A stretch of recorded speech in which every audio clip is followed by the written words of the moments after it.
We're living in an age of unprecedented anxiety. From social media pressures to global uncertainties, it feels like there's no escape.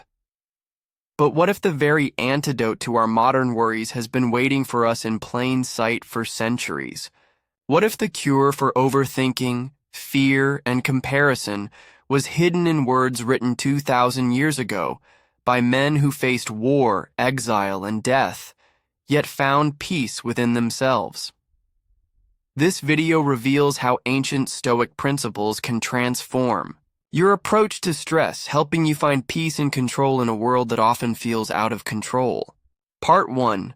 The perpetual anxieties of today. We live in a world of constant pressure to perform.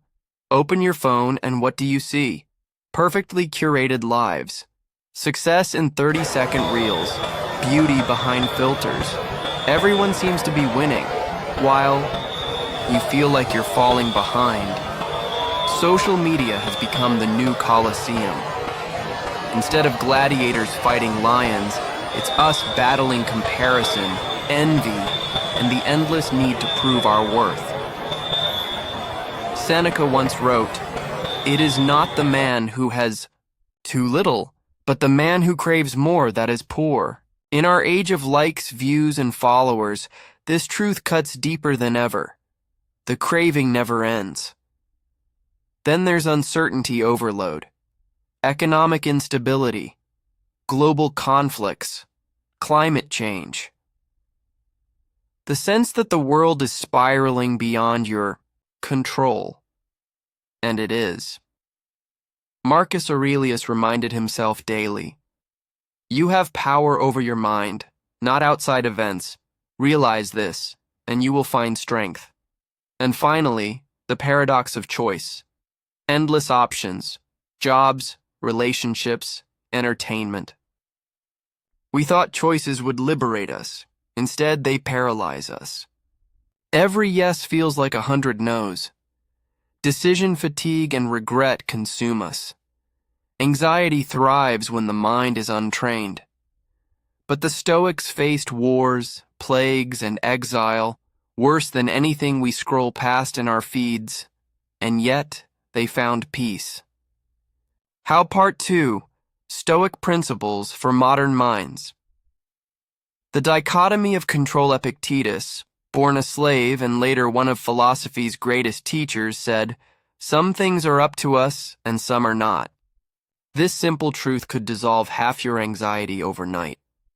Most of our suffering comes from trying to control what lies outside our hands. Other people's opinions, global politics, tomorrow's outcomes. But Epictetus teaches us to draw a line, focus only on what you can control, your choices, your effort, your response.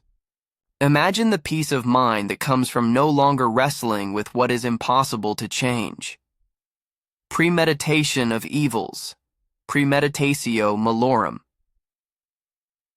Seneca advised, "He robs present ills of their power who has perceived their coming beforehand."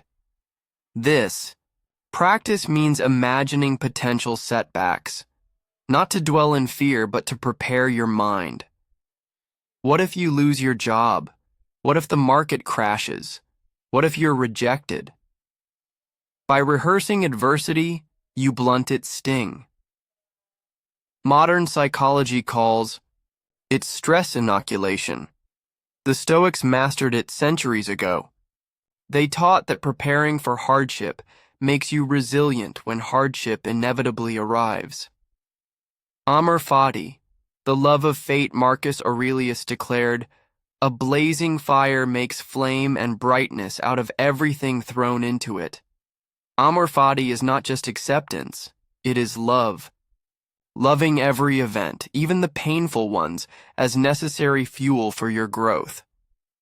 Imagine living with such radical embrace that nothing life throws at you can break you because you choose to make meaning out of it. Part 3. Practical Applications. Let's bring this down from philosophy into daily life. Checking Instagram. You see others succeeding while you feel stuck. Instead of spiraling, Remember the dichotomy of control. You cannot control their success, but you can control how you use your next hour. Job insecurity. Fear of being laid off keeps you up at night. Apply premeditation of evils. Imagine the pauvre. Worst case scenario, losing the job. Then ask, how would you survive? Where would you pivot? By confronting the fear mentally, you rob it of its power. Overthinking choices.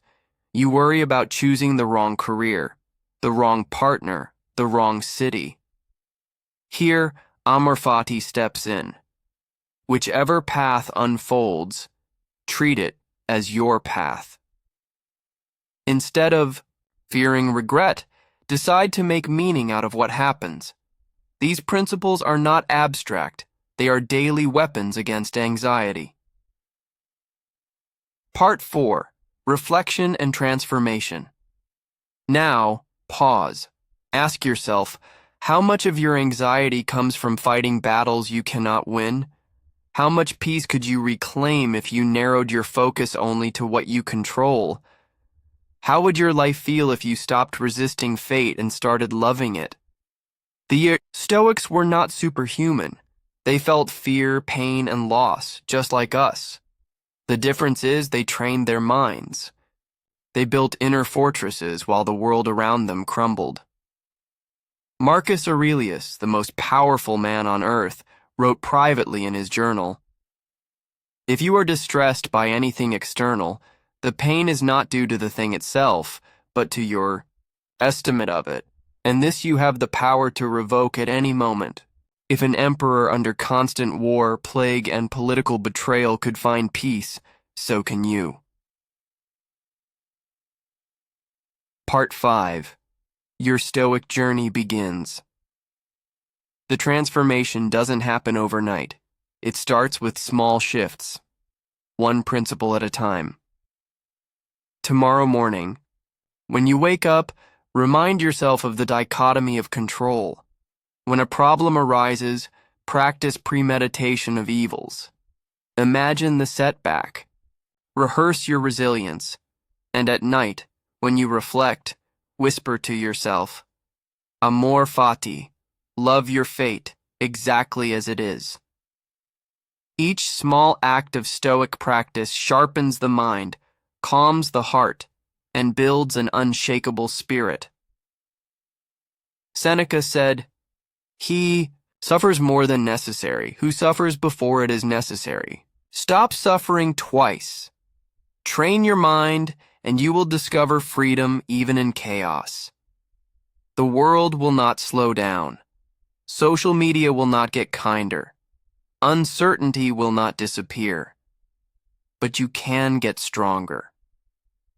The Stoics showed us a blueprint for tranquility in the storm. The question is, will you follow it? Take one principle, apply it today, and begin your own Stoic journey. If you found value in this, subscribe for more Stoic wisdom and modern strategies. And remember, the world outside may be chaotic, but your mind can be unshakable.